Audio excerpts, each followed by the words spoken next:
mulher a menos. Pela descriminalização e legalização do aborto com qualidade no nosso país.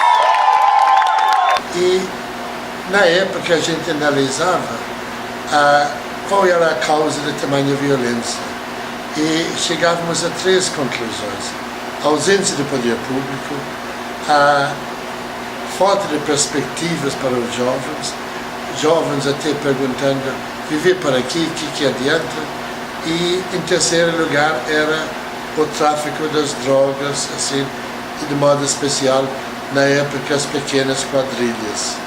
Chegamos a uma época pior ainda, em 96, quando a região foi declarado o mais violento do mundo, tendo índices de 120 assassinatos por 100.000 habitantes, passando na época, no ano anterior, de Cali, na Colômbia, que era 80 por 100.000 habitantes. Eram outras penhas e quando eu trabalhava com elas, eu achava elas muito pesadas, então eu sentia a sensação de peso no meu corpo, aquele dia que eu trabalhava com elas, porque elas representam as mulheres mortas por vítima de violência doméstica dos seus companheiros.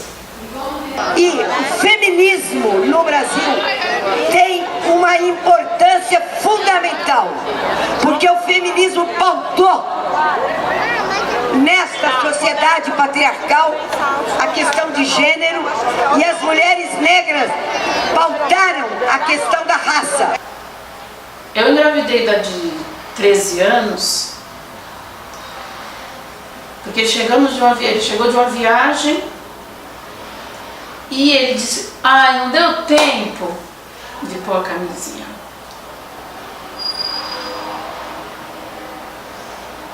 É muito humilhante. É muito humilhante. Bom, as penhas são bonecas de madeira, né, que foram confeccionadas pensando nos 16 dias de ativismo. Então são 16 corpos de mulheres que foram mortas no território do Jardim Ângela e São Luís. E aí a gente tentou uma articulação na região que deu-se no Fórum em Defesa da Vida pela superação da violência na região. E, graças a Deus, juntando as forças vivas da região, outras igrejas, sociedades amigas de bairro, escolas, postos de saúde, deu uma nova energia na região e até para a gente uma nova força para enfrentar e encarar esta violência. E a partir daí surgiu diversas ações. E uma dessas ações foi, na época, a questão da violência doméstica, que também faz toda parte desta rede de violência que temos na região. E dentro desta violência, duas pessoas que trabalhavam na área, uma advogada, a Marli Bonfim, e a outra irmã psicóloga que acompanhava as mães nas creches, etc., surgiu a ideia de criar o que eles deram o nome, a Casa Sofia, para acolher, atender, encaminhar e ser uma referência para as mulheres vítimas de tamanha violência na região. E essas novas penhas que saíram do ciclo da violência doméstica e que sobreviveram. Por isso que surgiu a novas penhas, que é as que está sendo trabalhada com elas.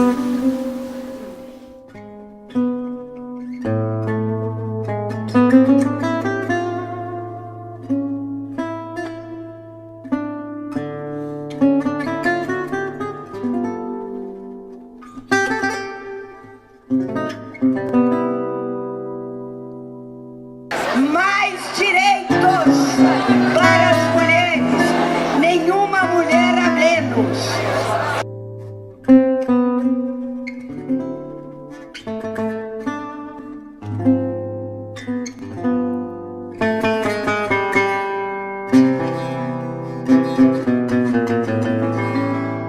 As novas penhas são para mostrar que é possível, não precisa chegar à morte, né? Para que a gente romper com a violência. Possa estar vivo e romper com a violência, porque a impressão que dava da antiga penha é que assim, você sofre violência e você vai morrer. Você vê a diferença na estética, na espessura, no peso, em todo o material produzido, você vê o peso da história, o peso pessoal de cada uma delas nas máscaras. Você consegue identificar nas máscaras quem sofreu, quem não sofreu violência, quem está e quem não está em violência, quem superou, quem não, enfim, você consegue fazer toda essa leitura estética porque é um processo terapêutico. E aqui foi que eu vim descobrir que tudo aquilo que eu sofria era uma agressão.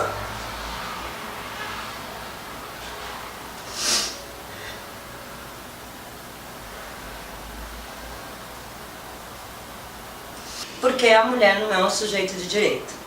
Porque quando a gente aplica a norma positivista, né, a gente não olha o Estado como um todo e os cidadãos como iguais. Então tudo que é referente à mulher você vai relativizar, porque o direito dela é menor. Então uma tentativa de homicídio é uma lesão corporal culposa.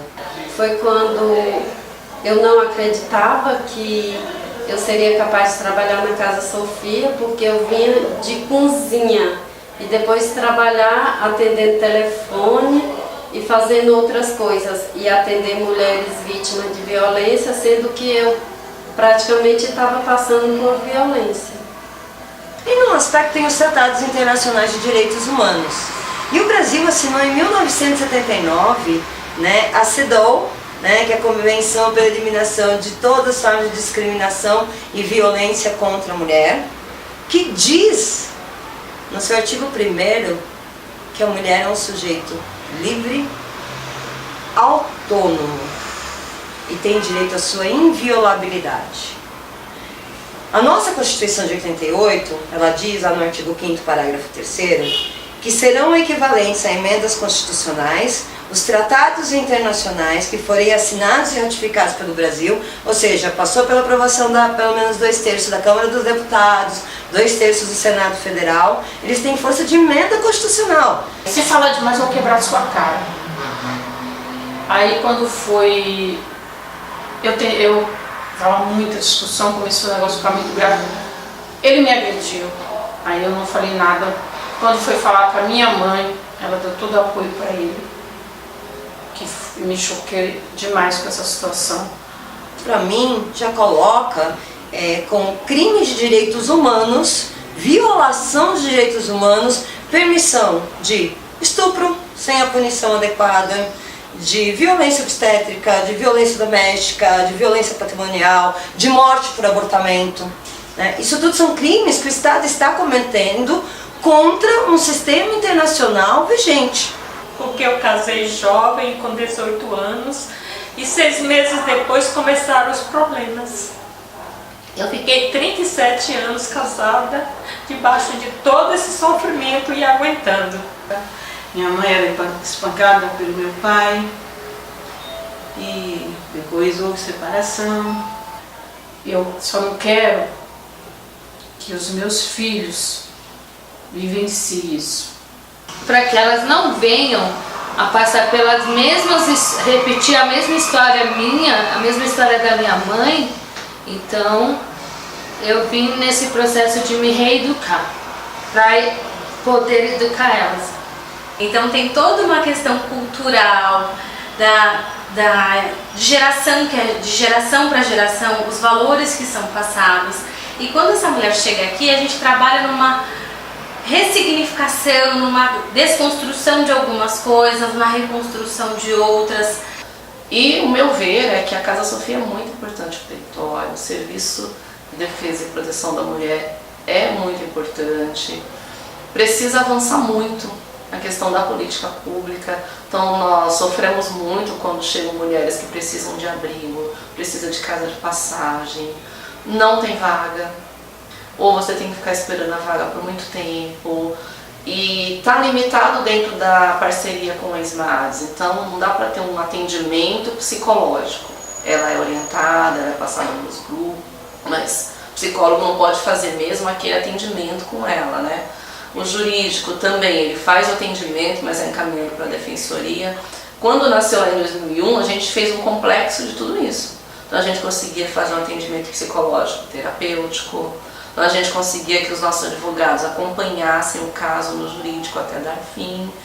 E as consequências foram essas. Então tipificou que é importante, mas essa normativa ela foi pensada de Brasília para o Brasil.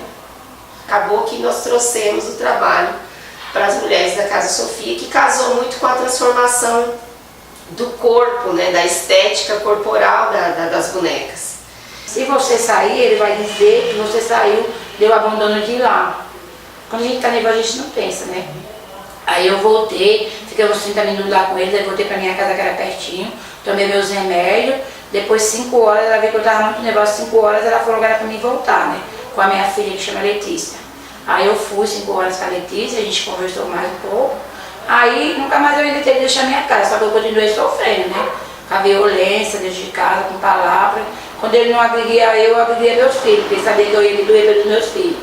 E eu tentei um suicídio, porque eu não tinha ajuda de ninguém. Acho que o fundo do poço já tinha acabado quando você vê. Ainda tem mais lá embaixo. Nossa, se não são várias pessoas fazerem uma corrente humana de pegar a mão e te tirar de lá, a gente não sabe. É por isso que tantas mulheres morrem no Brasil. Como ela me ajudou a crescer em todos os sentidos, porque eu estava morta. Porque a gente visa sempre o cuidado dessa mulher, né? Porque a gente pode colaborar para essa mulher se individuar, ser única no que ela faz, se reencontrar com a potencialidade dela, ser uma mulher que se ama, que se cuida, que se olha no espelho, que tem autonomia, independência, consciente dos seus direitos, que investe no processo de autorreflexão, de autocuidado, de autoamor, né? Então a gente vai fazendo diversos projetos, né, e ações pontuais com este único objetivo. Se a gente juntar nossas fraquezas, a gente vai ser muito forte, porque roubaram tudo da gente, a dignidade, o respeito, a vontade de se vestir, tomar um banho. Gente, você sabe que para mim tomar um banho era tão difícil, era muito pesado tomar um banho. E descobri que 26 anos você viveu ao lado do inimigo, sem perceber. Como é que eu junto esse corpo e essa nova face? né? E aí fizemos todo o processo de conscientização corporal, fiz um trabalho de arte-terapia de conscientização corporal com elas. Depois disso, fiz um trabalho com como elas se veem, como os outros a veem, como ela acha que os outros veem. Agora sim. Agora eu tenho mais assim, quando eu falo vou fazer isso, tenho uma decisão na minha casa, tenho mais vontade de cuidar da minha casa, de me arrumar, que antes eu nem me arrumava direito, assim, né? Agora eu comecei a fazer o tratamento dos meus dentes, então quero ser outra nova mulher. Você acha que o Estado, que o judiciário no Brasil tem responsabilidade no altos números de feminicídio? Sim. Por quê? Só porque o nosso direito é positivista? Não, porque nós não aplicamos os tratados internacionais que nós entendemos, porque esses tratados internacionais equiparam mulheres a sujeitos de direitos como os homens. Nós fomos chamados para ir no fórum, né? Porque a gente tinha que depor, falar o que aconteceu, tudo pro juiz, né? Aí eu falei para a Rosita, eu estou pronta, porque elas, a Casa Sofia, hoje eu agradeço muito. Quando eu entrei aqui, eu não queria ir embora, achava que não servia para nada, entendeu? Eu ficava tudo tanto desespero, né? E a Convenção Belém do Pará, bem antiga, né? Já tem mais de 30 anos, né? Que ela diz, ela define que toda discriminação de gênero, ou seja, toda discriminação que só a mulher pode receber por ser mulher, é violência. Já tá lá no primeiro artigo da Convenção Belém do Pará. E aí me espanta ver um desembargador não aplicar severamente o tratado internacional que tem emenda de Constituição, gente, nesse caso, e aí assim, ao não aplicar, ele está corroborando e dizendo, pode matar a mulher, porque o judiciário referenda isso. Eu converso sempre com as mulheres sobre a importância da gente parar de mascarar a violência. A gente, é aquele tema que ninguém quer falar. Claro que o nosso foco não é falar, vamos falar sobre a violência, não é apenas isso. Mas a gente tem que tirar as nossas vendas e reconhecer a violência como violência.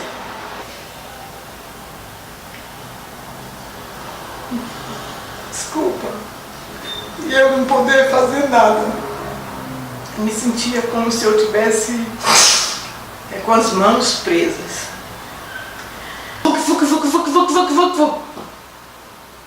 Eu não sabia, porque eu era virgem, eu casei com 24 anos e nenhum beijo eu dei. Eu era virgem.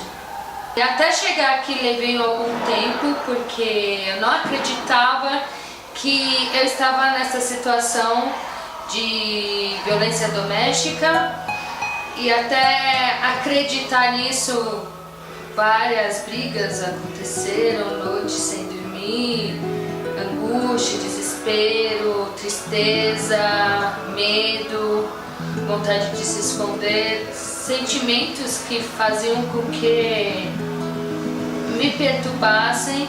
E aí, a partir do momento que eu aceitei a condição de precisar, além das minhas condições de procurar ajuda, eu vim pra cá. Eu achava que estava bom, não sabia o que era. Só que sexo não dói, orgasmo não dói. Sexo é prazer, você sentar, bater um papo, você compartilhar. E também comecei a olhar que eu sofria violência psicológica. Quando eu sentava na discussão de casa e via assistente social dizer tudo aquilo que às vezes eu ouvia, a psicóloga dizer, gente, mas isso aí já é o início da violência. Eu vi que eu sofria violência há muito tempo. E aquilo começou a me deixar muito confusa, né? Porque você mistura a frustração, você mistura a raiva, você mistura tantos sentimentos que você fala assim, meu Deus, como que isso foi acontecer comigo, né? E por que eu não enxerguei isso, né? E eu fui violentada pela terceira vez na minha vida. Eu acho que essa foi a que mais doeu, pela consciência. Quando eu fui violentada aos 23 anos, eu fui fazer o boletim de ocorrência. Foi onde eu descobri que o crime de estupro ele não interessava ao Estado, que eu tinha que representar. Né? Eu teria que ir lá no interior, eu teria que entrar no processo, porque estuprar o meu corpo não era violar o Estado naquela época. E foi um choque muito grande.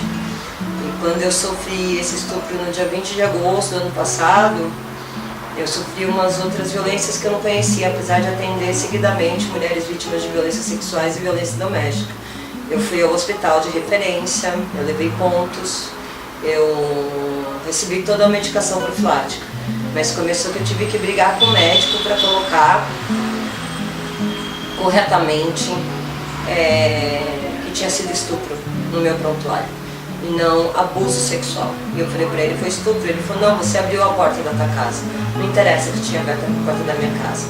Há uma determinada prática sexual, eu disse não. E ela foi feita à força sem o meu consentimento. E isso na lei é estupro, né? Então imagina, você está sangrando, você está machucada, é madrugada, você está sozinha no hospital de maior referência, você é um ativista que conhece, você é reconhecida pelos funcionários daquele hospital porque você já acompanhou criança, já acompanhou mulher, naquele lugar as pessoas sabem o seu nome e ainda assim você só consegue que o seu prontuário esteja correto com a estatística porque você tem um acesso privilegiado à lei. Para chegar no portão, tocar a campainha e contar a sua história é um passo muito difícil, mas assim, eu comecei a passar com a psicóloga do posto de saúde, da UBS, e aí ela falou, olha, aqui a gente já não tem mais, né, como te acolher. Fala que eu te arrebento, fala que eu te arrebento. Isso. E ele não me batia, ele gritava comigo, cala sua boca, cala sua boca! E fiquei com muito medo. Eu tenho medo dele hoje. Depois desse dia eu fiquei com muito medo. E quando eu vou falar alguma coisa assim pra ele, ele fala assim, eu também tô sendo agredida por você. São 12 anos, né, onde ele faz até hoje muita pressão psicológica. E aí eu fiquei durante anos muito acomodada, onde tem uma moradia, contas pagas, então pra mim aquilo estava tudo perfeito. Então os xingamentos, as pressões psicológicas, pra mim era algo que fazia parte do dia a dia. É meio que inadmissível pensar que em 2018 ainda tem a violência contra a mulher. E aí é mais difícil ainda entender que elas são na faixa de 30 a 39 anos. Grande parte da violência acontece mesmo em casa. E são 70% dos casos registrados no SUS. E olha como nós temos que avançar. Avançar muito nessa discussão.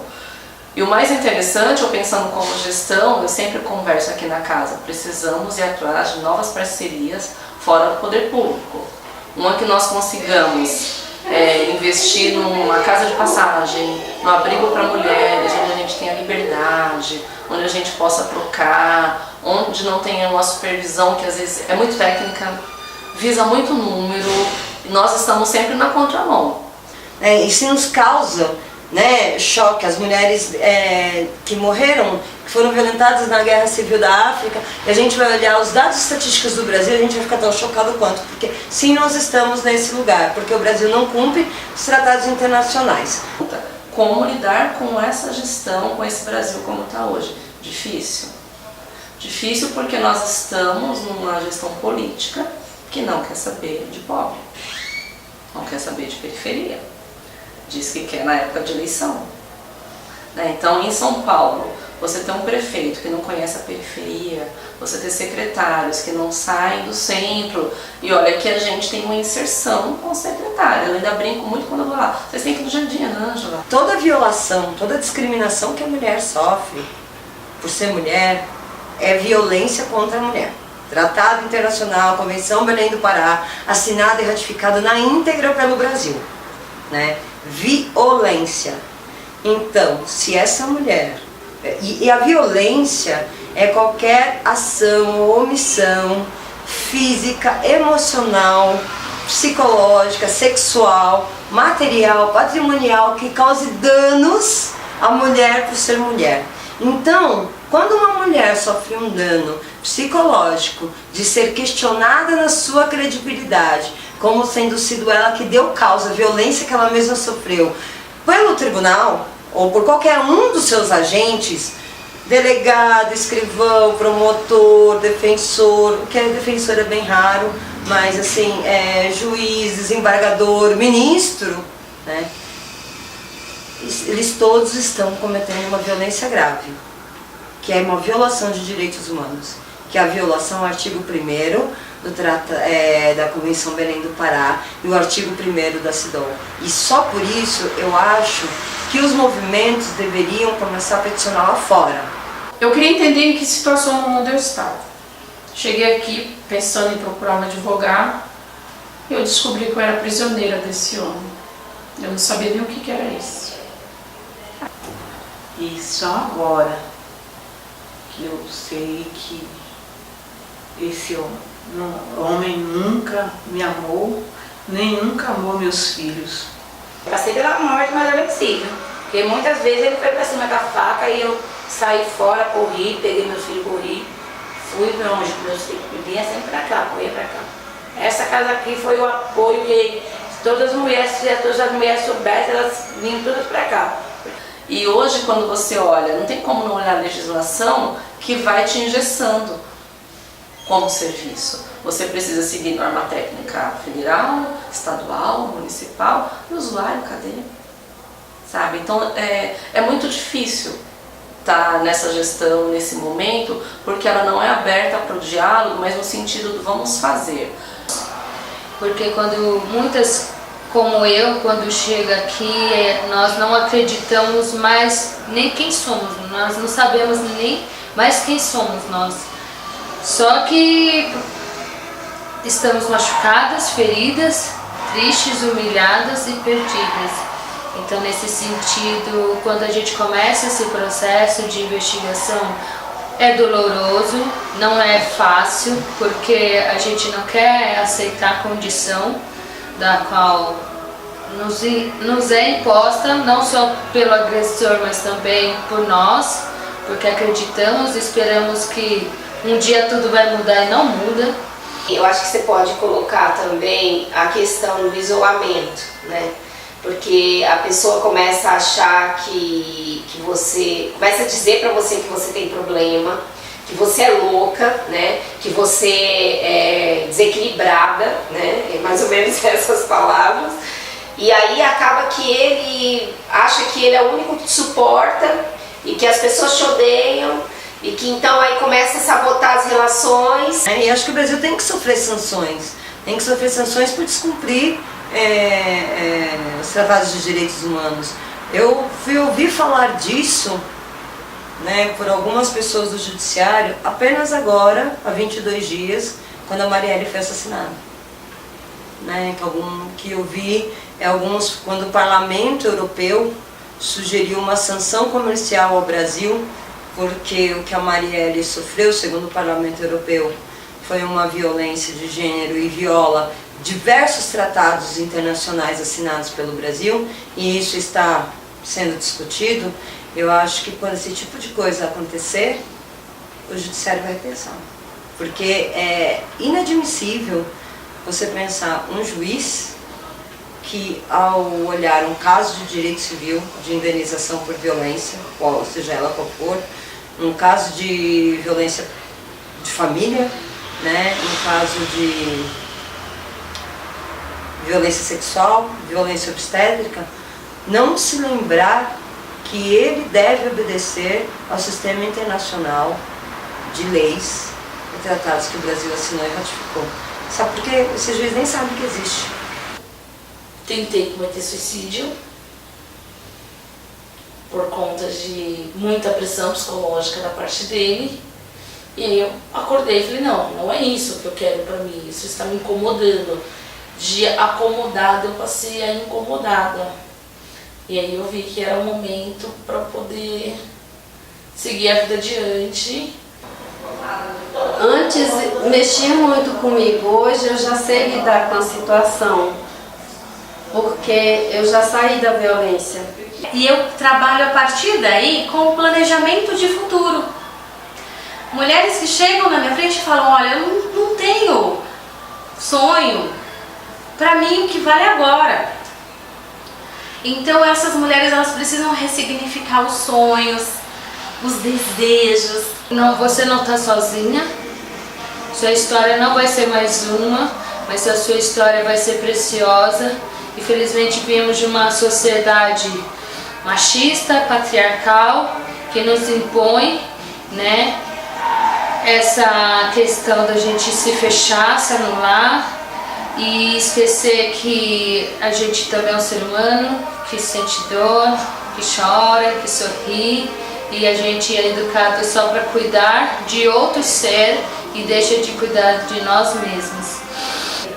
Primeiro foca só em você, porque a partir do momento que você estiver focada só em você, você tem outros pensamentos, tem outra dinâmica assim da sua vida. Aí hoje, eu conversando com ela disse que nunca mais ia arrumar um namorado, e hoje ela já falou pra mim que com o tempo ia arrumar um namoradinho. Aí eu falei, nossa, como você já mudou do primeiro dia que a gente saiu. Ela disse, eu mudei, nossa, menina, eu posso trabalhar, eu posso ir pra onde for. Hoje eu me sinto outra mulher, né, assim, mais firme, mais forte no que eu quero, no que eu tenho que fazer. Eu estava com um problema na outra semana, quando eu cheguei em casa, que eu pus a cabeça no travesseiro, eu disse, não, eu estou bem, eu preciso deixar espaço para outras mulheres, que com certeza tem outras com grandes problemas também, como eu estava. E elas também vão se recuperar assim como eu me recuperei. Cada vez que eu falo, ainda que eu me exponha um pouco, e ainda que hoje com mais cuidado, eu falo porque eu estou viva. E eu estou viva porque eu tive uma rede, basicamente de mulheres, não só mulheres, mas uma rede importante de pessoas que se mobilizaram emocionalmente, financeiramente, materialmente, para que eu mantivesse viva. E por muito pouco eu não morri, eu e meus filhos, né? Então eu não devo a minha vida a mim, eu devo a esse grupo de pessoas que acreditam nos direitos humanos e nessas violações. Eu vejo como o mínimo que eu posso fazer é trabalhar por isso. Graças a Casa Sofia eu aprendi a andar com as próprias pernas, que eles dizem, né? Porque quando eu entrei aqui eu não sabia me virar andar com a minha própria perna. Eu vai da igreja, fazia aquilo e a gente ficava ali. E aqui eu aprendi, eu falei pra Rosita, eu estou pronta para aprender, eu aprendi com vocês, com a Casa Sofia, a lutar com a minha própria perna e a me defender das agressões e tudo. E hoje em dia eu sou vitoriosa. Hoje, com a ajuda de todos daqui, é que eu consegui me fortalecer e dar um basta e viver a minha vida ao lado dos meus filhos, com o apoio da minha família. Eu viajo muito, né? Na minha mente vai longe. Aí eu tenho muita gente aqui, muita gente. As meninas, elas têm muito talento. É muito lindo você ver as coisas lindas que elas fazem. E você olha e você não acredita. Porque muitas delas entendem que não são produtivas, que não são capazes, que não conseguem atuar no mercado de trabalho. E eu vou montar minha loja de florais. Então, isso tem feito com que a gente se fortaleça e se empodere e entenda que existe uma outra possibilidade, que não é só sofrer, não é só chorar, não é só se machucar, não é só se esconder. A deusa sabe fazer artesanato e assim, outras sabem fazer chocolate. A gente vai montar e nós vamos sair à luta e vamos vender. Quando você vir fazer outro documentário, vai ser da nossa empresa.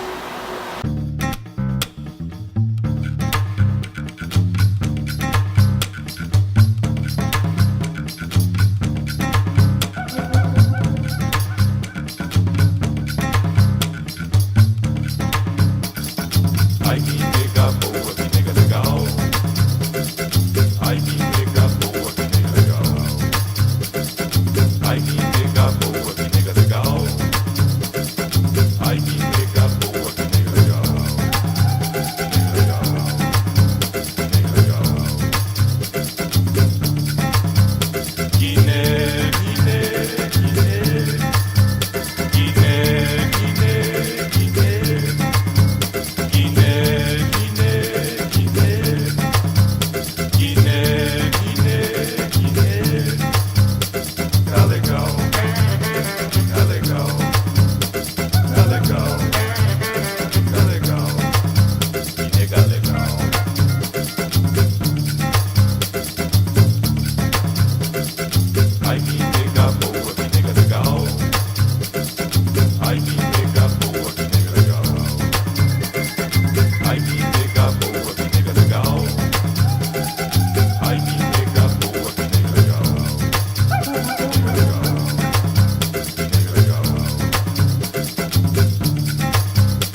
Niggas quebrando tudo. Niggas quebrando tudo. Niggas quebrando tudo. Niggas quebrando tudo. Niggas quebrando tudo.